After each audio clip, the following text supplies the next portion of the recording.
বাঙালি মানেই পোস্ত প্রিয়, কিন্তু পোস্তর যে অনেক দাম, তা বলে কি খাবো না? আজকে পোস্তর বদলে অন্য রকমের তিল পটল। নমস্কার, কুইজিনিয়া চ্যানেলের পক্ষ থেকে সকলকে জানাই সাদর আমন্ত্রণ। আমাদের সবার চ্যানেল কুইজিনিয়াকে সাবস্ক্রাইব করে পাশে থাকা বেল বাটন আর অল আইকন প্রেস করে রাখলেই সব নতুন ভিডিও নোটিফিকেশন আপলোড হওয়া মাত্র পৌঁছে যাবে আপনাদের কাছে।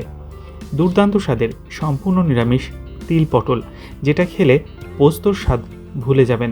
হ্যাঁ, একদম সেম টেস্ট, কিন্তু অনেক কম খরচে আজকের এই সম্পূর্ণ নিরামিষ রেসিপিটি। কড়াইতে দিয়ে দিলাম সর্ষের তেল। রান্নাটা অতি অবশ্যই সর্ষের তেলে করবেন। তেলটা গরম হয়ে গেলে এখানে 12খানা মোটামুটি বড় সাইজের পটল আমরা খোসা ছাড়িয়ে দুদিক চিড়ে দিয়ে দিলাম।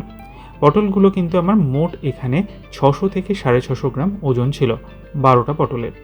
এবার এই পটলগুলোকে আমরা সুন্দর করে ভেজে নেব। পটল পোস্ত বলুন বা তিল পটল বলুন, যাই হোক না কেন, পটলগুলো অতি অবশ্যই একটু সুন্দর লালচে কালার হওয়া পর্যন্ত কিন্তু ভেজে নেবেন, না হলে কাঁচা পটলের একটা বাজে স্মেল আসবে। 5 থেকে 6 মিনিট পটলগুলোকে আমরা দেখুন ভেজে নিয়েছি। এরপর এতে আমরা দিয়ে দিলাম স্বাদ অনুযায়ী নুন। নুনটাকে দিয়ে আরও একবার নেড়ে চেড়ে মিক্স করে নেওয়া হলো। এরপর এতে আমরা দিয়ে দিচ্ছি প্রথমেই 1/4 টিস্পুন পরিমাণ হলুদ গুঁড়ো, 1/4 টিস্পুন পরিমাণ লাল লঙ্কার গুঁড়ো, আর দিচ্ছি 1/2 টিস্পুন কাশ্মীরি লাল লঙ্কার গুঁড়ো রঙের জন্য। দিয়ে আবারও একবার মিনিট খানেক সময় নিয়ে একটু কষিয়ে নেওয়া হচ্ছে। এই তিল পটল কিন্তু আপনারা গরম ভাত দিয়ে অতি অবশ্যই সার্ভ করবেন। রেসিপিটা এগিয়ে নিয়ে যাব তার আগে মনে করিয়ে দিই আমার নতুন চ্যানেল লাইফ ইজ প্রেশাস, যেখানে জীবনের নানা দিক নিয়ে আমি আপনাদের সাথে আলোচনা করি। চ্যানেলটাকে সাবস্ক্রাইব করতে আজকে ভিডিও ডেসক্রিপশন বক্সের লিঙ্কটা প্লিজ চেক করে নেবেন। আর যদি ভিডিওগুলো ভালো লাগে লাইক শেয়ার কমেন্ট করতে ভুলবেন না যেন। ফিরে আসি রেসিপিতে। এদিকে নিয়েছি আমরা তিল। সাদা তিল 50 গ্রাম নেওয়া হয়েছে। তিলটা কিন্তু আমরা কোনোভাবেই শুকনো খোলায় ভেজে নিইনি, নর্মাল সাদা তিল আমরা নিয়েছি। প্রথমে এটাকে আমরা শুকনো অবস্থায় গুঁড়ো করে নিচ্ছি। তারপর এতে দিয়ে দিচ্ছি 2টো কাঁচা লঙ্কা, আর তার সাথে দিচ্ছি 1/4 কাপ পরিমাণ জল। এই সমস্ত জিনিসগুলোকে দিয়ে তিলটাকে একটা মিহি পেস্ট এখানে আমরা বানিয়ে রাখছি। আর তারপর এই পুরো তিল বাটাটাই আমরা পটলের মধ্যে অ্যাড করে দিলাম। দিয়ে হালকা একটু প্রথমে নেড়ে চেড়ে নেব। আর হ্যাঁ, অতি অবশ্যই এর মধ্যে জল দিতে হবে, কারণ পটলটা সেদ্ধ হতে হবে।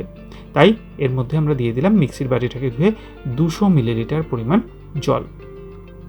জলটাকে দিয়ে আরও একবার নেড়ে চেড়ে মিশিয়ে নিলাম। দিয়ে দিচ্ছি 1/2 টিস্পুন পরিমাণ চিনি। এই নিরামিষ রান্নাতে চিনির ব্যবহার কিন্তু মাস্ট, নাহলে স্বাদটা খুলবে না। 4টা কাঁচা লঙ্কা দিয়ে এবার এটাকে আমরা কুক করব 6 থেকে 7 মিনিট সময় নিয়ে মিডিয়াম টু হাই ফ্লেমে। এটা কিন্তু গ্রেভিটা একদম গামাখা মতো হবে।